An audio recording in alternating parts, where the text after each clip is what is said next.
Em 2015, a presidente Dilma Rousseff assinou o decreto que regulamenta a lei que cria a Zona Franca Verde. Ela concede benefícios fiscais a indústrias de alguns municípios do Amapá, Amazonas, Acre e de Rondônia. E para explicar como ela funciona, deve funcionar e o processo de implementação, eu converso agora com o Belisário Arce, ele que é presidente da Panamazônia. Olá, boa noite, seja bem-vindo mais uma vez ao Jornal da Amazônia. Boa noite. Belisário, há uma diferença a ser feita, até porque nós tivemos aqui no estado do Amazonas um programa com o mesmo nome na época do Eduardo Braga, quando ele era governador. Esse programa é totalmente diferente. Esse programa atual não tem nada a ver com ele, não tem nada a ver com o programa do governo do estado, é outra coisa. O programa Zona Franca Verde, na verdade, o que é uma tentativa do governo federal de tentar estimular a economia da Amazônia, especialmente da área jurisdicionada ao modelo Zona Franca de Manaus, não é? Por meio da isenção de imposto do IPI. Basicamente é isso. Então, a lei é de 2008 e agora o decreto que a regulamentou, agora, acho que 19 de dezembro de 2015. E até abril tem o prazo para a SUFRAMA apresentar, definir os critérios, os critérios que vão definir o que é essa preponderância da matéria-prima regional, não é? Então, basicamente, a Zona Franca Verde pretende fomentar a economia regional por meio da isenção do IPI para as cadeias produtivas de produtos regionais, não é?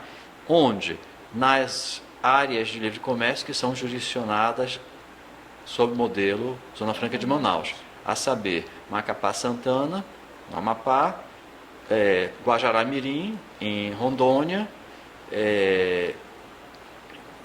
Brasileia e no Acre e Tabatinga no Amazonas.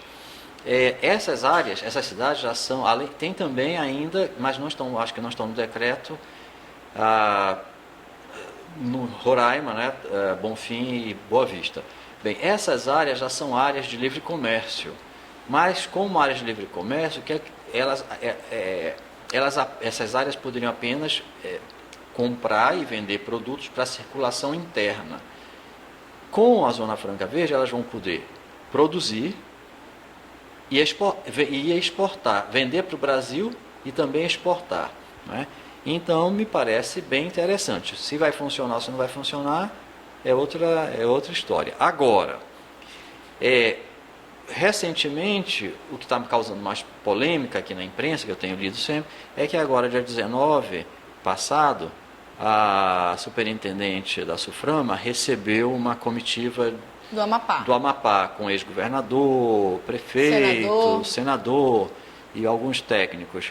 E nessa ocasião, está inclusive no site da SUFRAMA, ela apresentou a primeira versão do documento, que é justamente para estabelecer os critérios de determinação da preponderância regional, né? E apresentaram 3 critérios. Critério da preponderância absoluta, que o produto final tem que ter 50% ou mais de matéria-prima amazônica, matéria-prima regional, da relatividade, da preponderância relativa, ou seja, o produto de todas as matérias-primas envolvidas naquele processo de fabricação daquele produto, que a maior seja a regional. E, finalmente, o critério da importância, ou seja, que retirado um princípio ativo amazônico, ou retirado uma matéria-prima amazônica daquele produto, ele deixa de ser amazônico. Inclusive, a Rebeca Garcia deu um exemplo. Ela disse, olha, por exemplo, Guaraná tem 4% só de extrato de Guaraná. Mas se tirar o Guaraná, esses 4%, deixa de ser Guaraná, não é outra coisa. Então, Eu, de qualquer forma, eu não conheço... não... Só acredita que esses critérios deveriam ser discutidos pela sociedade? Ah, lógico. Pelo que eu li, a comitiva do Amapá ficou muito satisfeita com os critérios que viram, porque também diz que a SUFRAMA está tentando simplificar ao máximo, evitar burocracia, não fazer uma lista de produtos para evitar depois dificuldade de inclusão de alguns produtos, não haveria PPB, não haveria processo produtivo, não haveria processo produtivo básico para a produção. Que é um ponto positivo para a comitiva do Amapá. Não, para todo é positivo, né? Porque toda vez que você tem que aprovar um processo produtivo básico, isso leva muito tempo, às vezes pode levar anos. Isso é um empecilho ao avanço da indústria aqui na região. Então é bom que não haja. Se eu não me engano, haverá exceção para produtos de cosméticos ou perfumaria. Então, tudo isso a gente vai ver aí nos próximos capítulos da Zona Franca Verde. Mas só respondendo a sua pergunta, seria bom, de fato, que antes de avançar com esse... Dia 26 agora de fevereiro, na reunião do CAS, do Conselho de Administração da SUFRAMA, a SUFRAMA deve apresentar esses critérios para aprovação, não é? Seria bom que antes a SUFRAMA convocasse a sociedade, a academia, a Universidade Federal do Amazonas, a Universidade do Estado do Amazonas, o INPA, a Embrapa e tantas outras entidades, as federações do comércio, indústria, agricultura, para discutir se esses critérios são os critérios mais adequados mesmo. Outro assunto que eu queria que o senhor abordasse, o senhor que fala muito sobre a Amazônia, conhece muito sobre a nossa região, principalmente sobre essa questão econômica, que não afeta somente o Brasil, mas outros países também, em especial o nosso caso. A presidente Dilma Rousseff está em Quito, no Equador, participando de um encontro, e lá, durante as discussões, ela ressaltou que é preciso unir forças contra a crise, que dessa forma nós conseguiríamos sair desse momento tão difícil. Só acredita, principalmente, nós temos o modelo Zona Franca, que as emissões são altíssimas e geram preocupação para todo o setor. Olha, sem dúvida, você precisa de sinergia, não é? Na Panamazônia, inclusive uma conselheira da Panamazônia é ex-presidente da República do Equador, a doutora Rosalí Arteaga. Bem, nós na Panamazônia defendemos isso, a região amazônica, os 8 países amazônicos precisam se unir para promover a sinergia necessária e tirar a região desse atraso em que ela vive. Agora, a presidente Dilma usa a retórica dela para dizer que o problema da crise não é só do Brasil. E, obviamente, tem uma grande ameaça do mundo sofrer uma grande crise com esse desaquecimento da economia chinesa. Mas o mundo não está vendo ainda numa crise. O Brasil, sim, está vendo uma crise profunda. E os países amazônicos, nem todos os países amazônicos estão em crise. Você veja bem, o Peru, que é um país amazônico, nosso vizinho, a Colômbia, que é outro país amazônico, nosso vizinho, tem taxas de crescimento muito altas. O Peru está junto com os países do Pacífico, né? Assim como o Chile.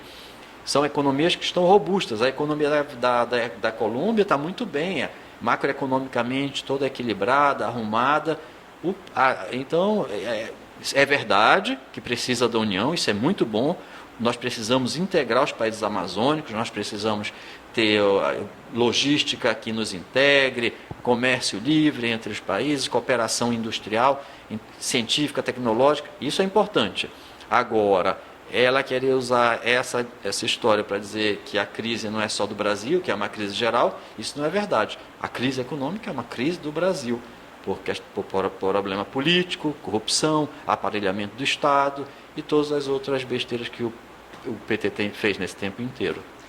Agora, senhor Belisário, amanhã é um dia especial, vai ter uma nova sede da Panamazônia, é isso? Não é a nova, não, é a mesma sede, só que nós reformamos.